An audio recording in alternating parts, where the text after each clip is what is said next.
चलिए क्लास की शुरुआत करते हैं। तो आज हम देखेंगे एनवायरनमेंट एंड इकोलॉजी का लेक्चर और ये जीएस रिवीजन सीरीज है और ये रिवीजन हम कर रहे हैं पीवाईक्यू के द्वारा। ठीक है, पीवाईक्यू के द्वारा कर रहे हैं और ये आपके उत्तर प्रदेश पीसीएस प्रीलिम्स का एग्जाम 2024 में है, यानी 17 मार्च 2024 के लिए, उसके लिए इंपॉर्टेंट है। इसमें हम पीवाईक्यू के साथ साथ जो भी अपडेट्स हैं, चाहे वो करंट अफेयर हो, चाहे वो ट्रेडिशनल अपडेट हो, सारी चीज़ों को हम आपको इन्फॉर्मेशन दे रहे हैं। इससे आपकी क्लासेस भी तय हो जाएंगी, रिवीजन भी हो जाएगा, पीवाईक्यू भी सॉल्व कर लेंगे।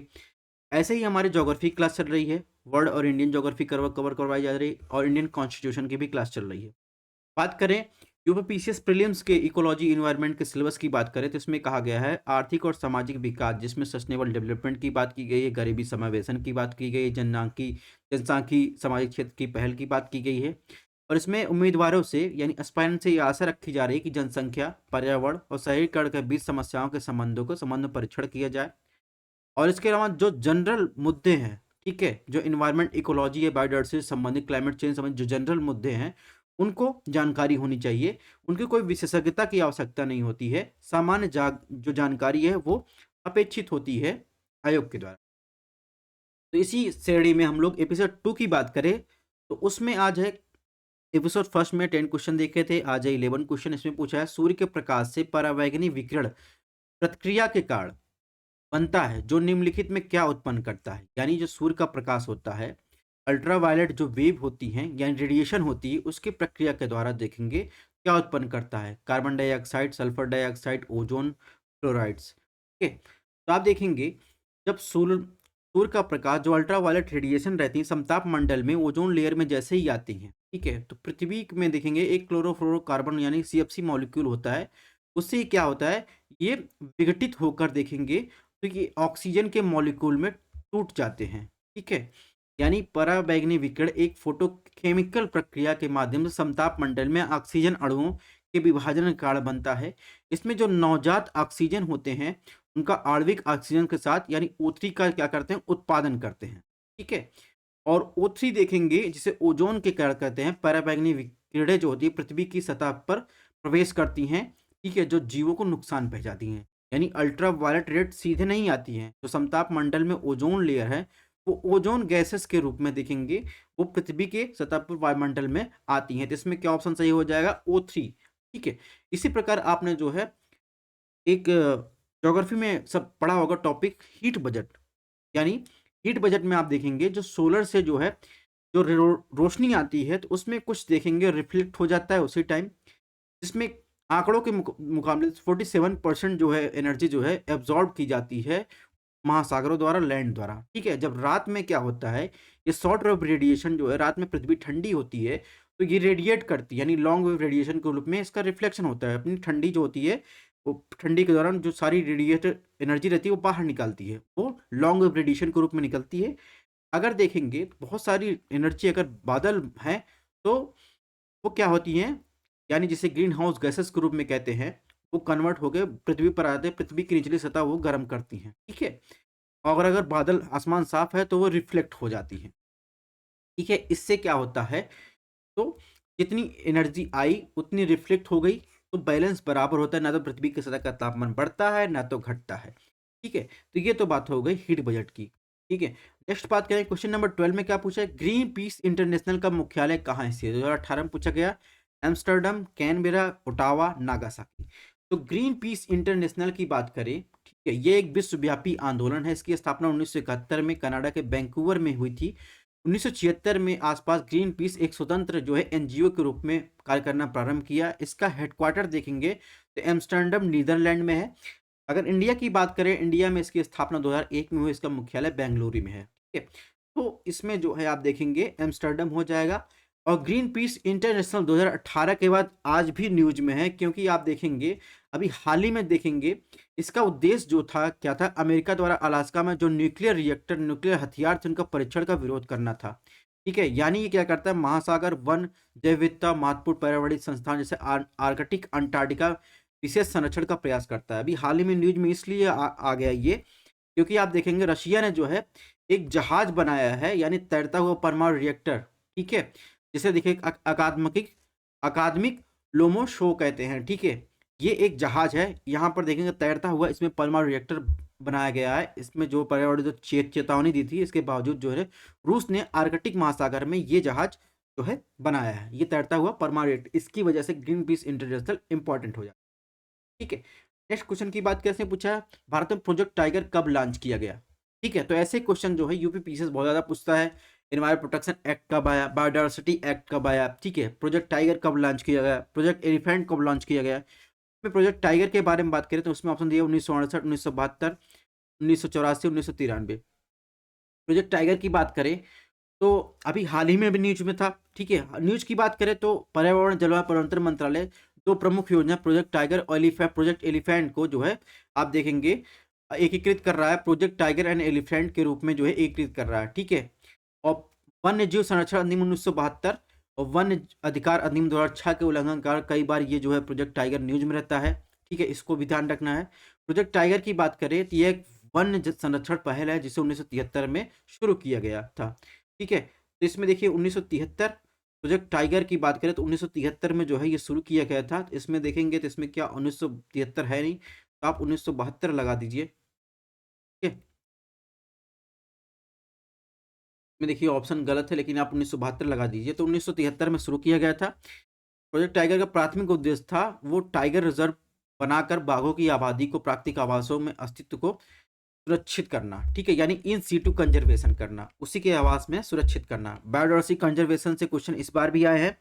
बायोडाइवर्सिटी कंजर्वेशन दो प्रकार का होता है। एक तो उसी स्थान पर होता है, उन जीवों का संरक्षण किया जाता है जिससे इन सीटू कंजर्वेशन कहते हैं। दूसरा, उन जीवों को किसी और स्थान पर जैसे बोटानिकल गार्डन हुआ, एक्वेरियम हुआ, इन जगह ले जाकर संरक्षित करना, जिसे एक्स सीटू कंजर्वेशन कहते हैं। ठीक है, तो यहाँ पर ध्यान रखना है, यहाँ पर 1973 होना चाहिए था। ठीक है, हालांकि ऑप्शन में 1972 दिया गया है, लेकिन आपको वही लगाना है। इसके अलावा बात करें बाघ की गणना की विधि की बात करें तो एक होता है फुटप्रिंट के माध्यम से किया जाता है, दूसरा कैमरा ट्रैप के माध्यम से किया जाता है। अगर बाघ की जो बात करें, आबादी की बात करें तो 2022 तक बाघ की आबादी देखेंगे तो 3,925 होने का अनुमान है, मतलब हो गया है।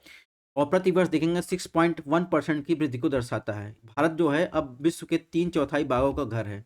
ठीक है, टाइगर रिजर्व की बात करें तो वर्तमान में देखेंगे 2018 तक है विभिन्न राज्यों में 55 टाइगर रिजर्व तक बढ़ गया है इसका कुल कवर एरिया। और भारत की भूमि का 2.38% जो है ये एक्वायर करता है। ठीक है, वाइल्ड लाइफ प्रोटेक्शन एक्ट के बारे में यहाँ पर दिया गया 1972 में।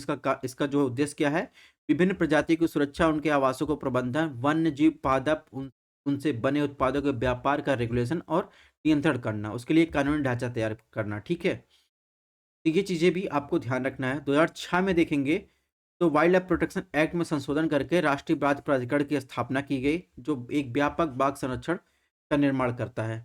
और वाइल्ड लाइफ प्रोटेक्शन एक्ट की बात करें तो उसी के अंतर्गत देखेंगे जो ये बना है नेशनल टाइगर कंजर्वेशन अथॉरिटी, ये भी आप देखेंगे जो चीतों का संरक्षण किया जाता है उसके लिए भी एजेंसी काम करती है।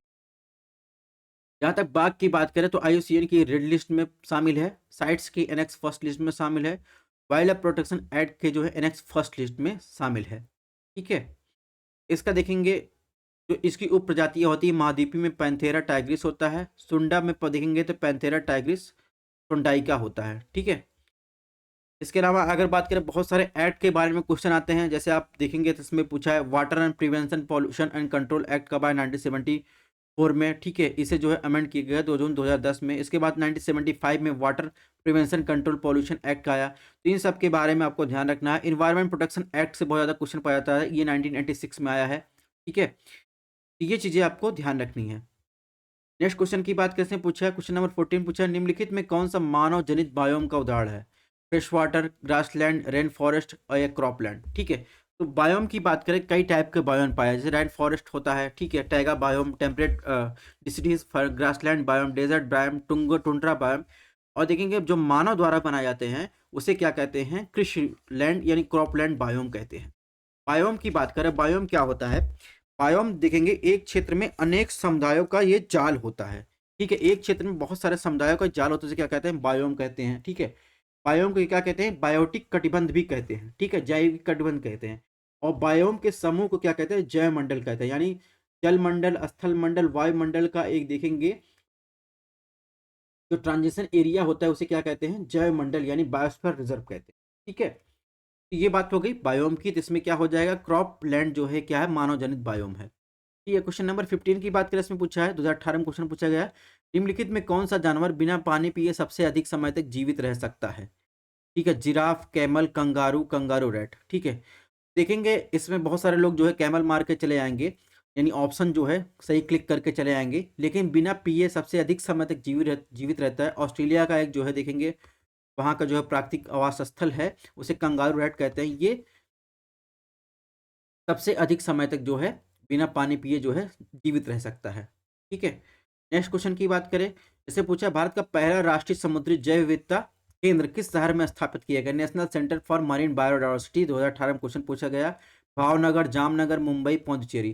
तो आप देखेंगे 2011 में जो है भारत ने first national centre for marine biodiversity जो है आप देखेंगे स्टेबल किया था जामनगर में जो है। ठीक है, इसमें ऑप्शन बी सही हो जाएगा। इसी के साथ एक करंट न्यूज में था, दुनिया का पहला देखेंगे जल विश्वविद्यालय जो है बुंदेलखंड के हमीरपुर जिले में खोला जा रहा है, जिसका ध्येय है आप देखेंगे जल संरक्षण करना। और इसकी पहल देखेंगे पर्यावरण वैज्ञानिक प्रोफेसर रविकांत पाठक पद्मश्री से सम्मानित देखेंगे जल योद्धा उमाशंकर पांडे ने की है। ठीक है, तो ये भी आपको ध्यान रखना है, कहाँ पर, हमीरपुर में किया जा रहा है। ठीक है, बुंदेलखंड रीजन में। नेक्स्ट क्वेश्चन की बात कैसे पूछा, दाचीगाम नेशनल पार्क निम्नलिखित में किससे संबंधित है। मस्क डियर्स के, गोल्डन ओरिले से, येलो थ्रोटेड मार्टिन से, ओंगल या कश्मीरी एक्टैक से। तो आप देखेंगे सबसे पहले लोकेशन देखेंगे दाचीगाम नेशनल पार्क की, तो ये देखेंगे सबसे पहले काराकोरम आ जाएगा, फिर लद्दाख। ठीक है, यहाँ से देखेंगे जास्कर, जास्कर के बाद सबसे पहला नेशनल पार्क आएगा ग्रेट हिमालय और जास्कर रेंज के बीच है हेमिस नेशनल पार्क। उसके बाद ग्रेट हिमालय फिर पंजाल के बीच आप देखेंगे तो किश्तवाड़ नेशनल पार्क है। ठीक है, इसी के बीच में आप देखेंगे दाचीगाम नेशनल पार्क है। यहाँ पर देखेंगे कश्मीरी स्टेग या कश्मीरी हांगू के लिए ये फेमस है। और इसके बाद इसी में देखेंगे तो सिटी फॉरेस्ट या सलीम अली नेशनल पार्क है। और देखेंगे काजीनाग जो है नेशनल पार्क आपको देखने को यहीं मिलेगा। तो ये आप देखेंगे हांगुल जो है, ये हांगुल या कश्मीरी स्टेग के लिए दाचीगाम नेशनल पार्क जो है फेमस है। ठीक है, नेक्स्ट क्वेश्चन की बात करें, क्वेश्चन नंबर 18 में पूछा है जैव विविधता दिवस कब मनाया जाता है। 22 मार्च, 22 मई, 23 जून, 16 अप्रैल। तो आप देखेंगे जैव विविधता दिवस देखेंगे तो इम्पोर्टेंट इंटरनेशनल डे की बात करें जो यूनेस्को ने ऑब्जर्व किया है, तो इसमें देखेंगे 22 मई के दिन जो है international day of biological diversity के रूप में मनाया जाता है, जिसमें हो जाएगा 22 मई। जहाँ तक 22 मार्च, 23 जून, 16 अप्रैल की बात है, तो आप देखेंगे 22 मार्च को क्या होता है, वर्ल्ड वाटर डे होता है। ठीक है, जून की बात करें 5 जून को जो है वर्ल्ड एनवायरनमेंट डे होता है। 17 जून को क्या होता है, world day combat desertification drought ये होता है। ठीक है, ये भी आपको ध्यान रखना है।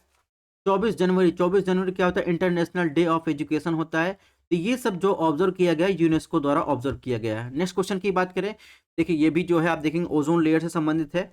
जैसे पूछो ओजोन की अधिकतम सांद्रता निम्नलिखित में किसमें पाई जाती है। 2018 में क्वेश्चन पूछा गया, ट्रोपोस्फीयर, मेसोस्फीयर, स्ट्रेटोस्फीयर, एक्सोस्फीयर।